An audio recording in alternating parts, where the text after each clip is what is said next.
There is a gap that I think is significant and growing gap between where the church is and where the culture is. Often we find that a number of people end up being professionals who are Christians instead of being Christians who are professionals. Most of the youths feel that the Anglican Church does not respond to their needs at all. That the Anglican Church is set in its ways and is not seemingly ready to change. We live in a post-Christian world. It used to be that on a Sunday morning people were like almost magnetically pulled toward a church, or in a time of need people would go to the church. Almost like a magnet that has kind of been turned into, and now I think it's far more likely that the church would repel people. Many of the people in our pews are not equipped to talk about the Christian faith to people who don't know the story, don't know the narrative. People do not seem to know what their self-identity is. Many do not want to identify themselves as believers. Young people also are being exposed in Zambia to many other things, and others are beginning to question the relevance of church in their lives. Others are beginning to ask themselves, should I always go into a building? Can I have church on Wi-Fi?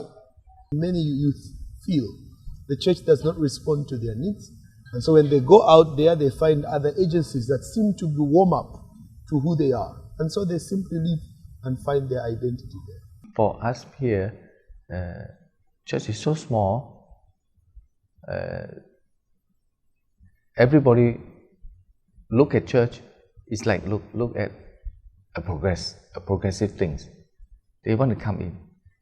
For us, people want to learn English, they come to the church.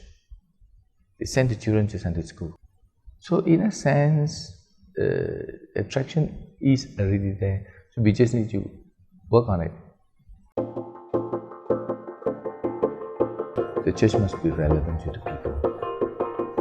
We talk a lot, but, some quarters work on it, but it has to be relevant.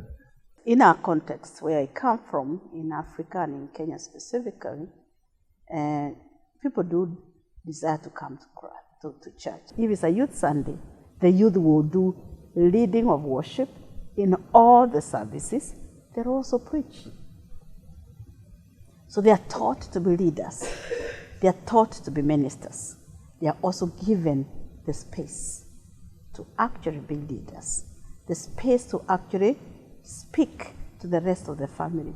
The church needs to kind of go about its work and just live out its life and not try to kind of bring the kingdom in through power and influence and authority, but to bring the kingdom in just through our manner of life, just through our witness in the world, just the way, so that people would look at us and say, wow, I don't know who those people are. I don't even believe what they believe, but man, they've got something.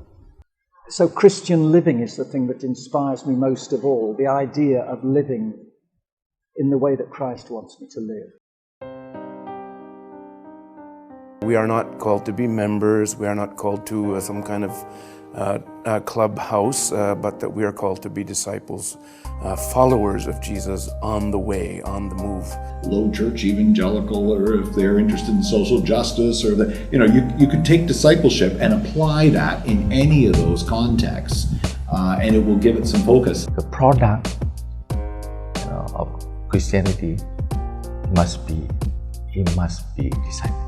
End product is just bringing people and telling them Jesus, and they accept. That's all.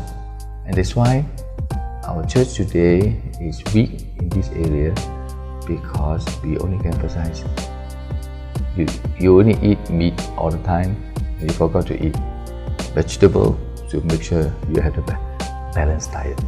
So disciple is a balanced diet, that's all.